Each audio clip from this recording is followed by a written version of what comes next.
Ready for a deep dive today? We're exploring a discourse by Sant Kirpal Singh. Oh, interesting. Yeah, he talks about societal harmony, the human experience, and enlightenment. I'm in. And this source, it's packed with insights. We're going to unpack those highlights and see what resonates. Sounds good. So he gets right into it.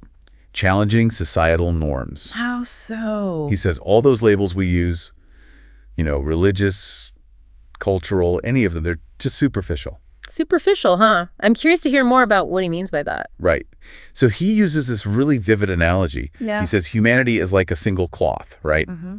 And all of those labels, they're just different dyes applied to that same fabric. Oh, that's a powerful image. Isn't it? Yeah, it really makes you think about how much emphasis we put on those differences. Exactly. Yeah. And he's saying our true essence, our shared humanity, it goes beyond all those divisions. He even points out, different religions might have different greetings or rituals, but ultimately, the message is pretty universal. It's about leading a virtuous life. Yeah, right? Exactly. So then he dives into this idea of what it means to be human. Okay, love that. He says it's not just about existing, it's about the potential we have for spiritual growth. He actually says the gods envy the human condition. What? Yeah, because only humans can experience both the material world and try to break free from it. Okay, now that's a mind-blowing thought. Right. Like we have this incredible capacity for both. It's just about finding the balance, right? Yeah, but it seems like we get so caught up in the material side of things. Well, and that actually connects to his next point, which is about karma. Karma. Okay, how so? He explains that, we're bound by our past karma, those past actions influencing the present. Right. But we're also empowered to create a different future through our present actions. Okay, so it's not about being doomed by our past. It's also not about just wishing for a better future. Exactly. He uses a metaphor to explain it. Imagine a donkey stuck in the mud. Right? Okay. Past karma is like the load on the donkey's back. Got it. Every action you take. It's like the donkey either digging itself deeper into the mud or lightening that load. So we can't just wait for someone to pull us out. Nope. Gotta do it ourselves. We have to lighten the load and find our own way forward. Exactly. But how do we even begin to do that? Well, that's where this concept of a true spiritual guide comes in. He calls it a Sat Guru, right? Yeah, have you heard that term before? I have, but I think it's worth explaining to our listeners, what does that actually mean? It's not just any teacher or mentor. It's someone who has reached a high level of spiritual understanding themselves. So they've walked the path. Exactly. And they can guide others toward that same liberation. Like they have the map. Yes.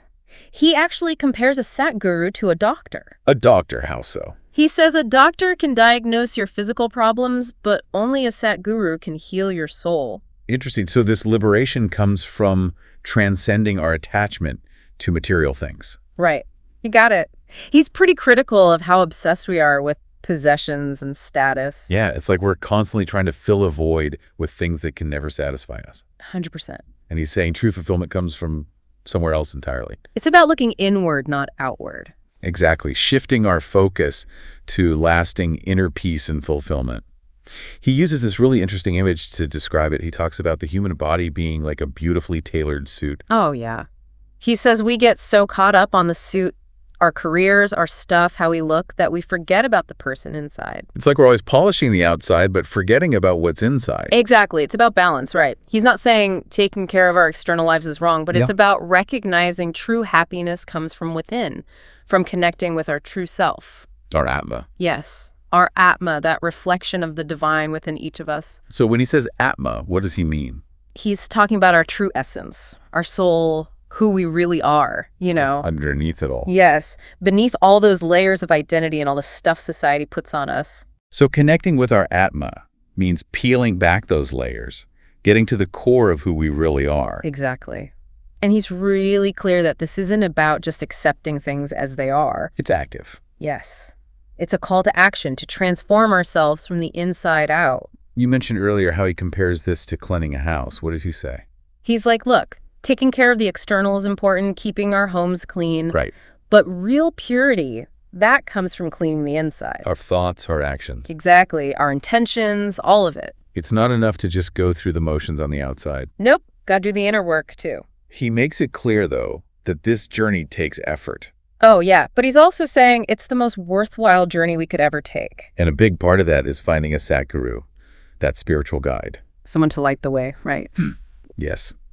But you also talk about karma playing a role. Like, we're responsible for our transformation, but our past actions can make it harder. So how do we balance those ideas? It's a great question, and he actually answers it directly. Oh. He's reminding us that even though we are bound by the consequences of our past, we're not trapped by them. So we can't blame our past for our struggles and just give up. Exactly. It goes back to that donkey in the mud, right? Our past might have gotten us stuck, but every positive action we take, every step towards our Atma, it's lightening that load. Okay, I see. So it's not about dwelling on the past. It's about taking those steps to move forward. Exactly. It's like taking our power back. But it still feels like a lot. How do we even know which steps to take? How do we even start to lighten the load? That's where the guidance of a true Satguru is priceless, you know? They can help us see our own patterns. The stuff we might not even realize we're doing. Exactly. And help us understand those karmic lessons we might be facing. And how to actually practically deal with them. Exactly. They give us the tools and practices that support our growth. It's like they're not giving us all the answers, but they're helping us see clearly enough to find our own. Yes. He's really emphasizing that finding a true Satguru, it's a personal journey. Yeah, it has to resonate. Exactly. It's not about blindly following anyone. It's about trusting your own gut. Your intuition. Yes. He says intellect can only take us so far on this path. We need something more. A heart connection. Yes, that deep knowing that we found someone who can really guide us. So once we find that guide, what's that relationship actually like? Is it like a traditional teacher-student thing? It can be, but it goes so much deeper than that. Okay, how so? It's built on trust, respect, a shared understanding of truth. I like that. He compares it to seeing a doctor. Like, you go to the doctor because you trust their expertise. We trust them to help us heal. Exactly. You trust that they're looking out for your best interests, so you follow their guidance. But you have to be an active participant in your own healing, too. Absolutely. You can't expect the doctor to just wave a magic wand and fix everything. Right, you have to take your medicine, do the exercise. Exactly. And it's the same with a spiritual guide. You got to put in the work. Yes. They provide the tools, the knowledge, the support. But the transformation, it happens within you. We have to own it. Exactly. It's about taking ownership of our spiritual growth. And it sounds like it goes beyond just us, too. What do you mean? This transformation, it affects how we interact with the world around us. Absolutely. Remember that idea of humanity as a single cloth. When we connect with our own Atma, our capacity for compassion just naturally expands. So it's not about isolating ourselves to achieve enlightenment. No, not at all. It's about bringing those changes we make within ourselves back into the world. Letting them ripple out. Exactly. It's realizing that all of it, our actions, our thoughts, our energy, it affects everything and everyone around us. We're all connected. We are, whether we realize it or not. And the more we can tap into that sense of unity, the more harmonious our world can become. It's like we can change ourselves, and then that change spreads outward. That's exactly it. And he even gives us some guidance on how to do that. Okay, how? He talks about cultivating virtuous qualities, honesty, compassion, nonviolence, all those things. Yeah, those make sense. He's saying they're not just about being a good person. They're crucial for our inner development. So it's deeper than just outward behavior. Way deeper.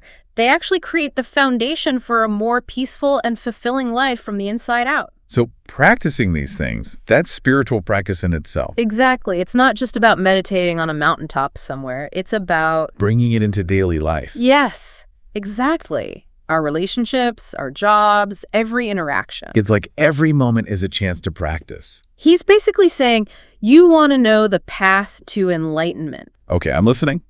Start by being kind to the cashier, be patient in traffic, be honest even when nobody's looking. It's those little things, those everyday actions. It all adds up, It strengthens that connection to our Atma. That divine spark within us. Yes. And as that connection grows stronger, something interesting happens. What's that? It becomes easier to see that same spark in everyone, even when they're acting out or being difficult. It's like that saying, hurt people hurt people. Exactly. When we remember that everyone's fighting their own battles, it's easier to be compassionate. So we're not excusing bad behavior, but we're approaching it from a place of understanding. Exactly. Instead of judgment, we choose compassion. And that's where real change happens, Within ourselves. And then or ripples outward. Listening to you reminds me, he wove these little verses throughout this whole thing. Oh, yeah, like little reminders. Exactly. Did any of those really stick with you? One that really hit me was Shankar Manjanji Apne Yahai Cheesvarani. What does that mean? It means, like, recognize the true self, oh mind. This is the essence of true living. It's so simple, but But so profound, right? it is. He's reminding us that true happiness comes from connecting with that deepest part of ourselves. Our Atma. Exactly. Yeah. And it's not something we have to search for. It's already within us. We just have to remember it's there. So as we wrap up this deep dive, the big question is, How do we take all this wisdom and actually live it? right, how do we integrate these teachings into our everyday lives? That's the million-dollar question, isn't it? And I don't think there's one right answer, but I feel like this conversation has given us a lot to think about. A lot to work with. It's a journey, right? Yeah. Not a destination. Exactly. There's no finish line, no perfect state we have to reach. You just keep showing up, doing the work, and striving to live in alignment with these principles. And when we mess up, we just start again. Beautifully said.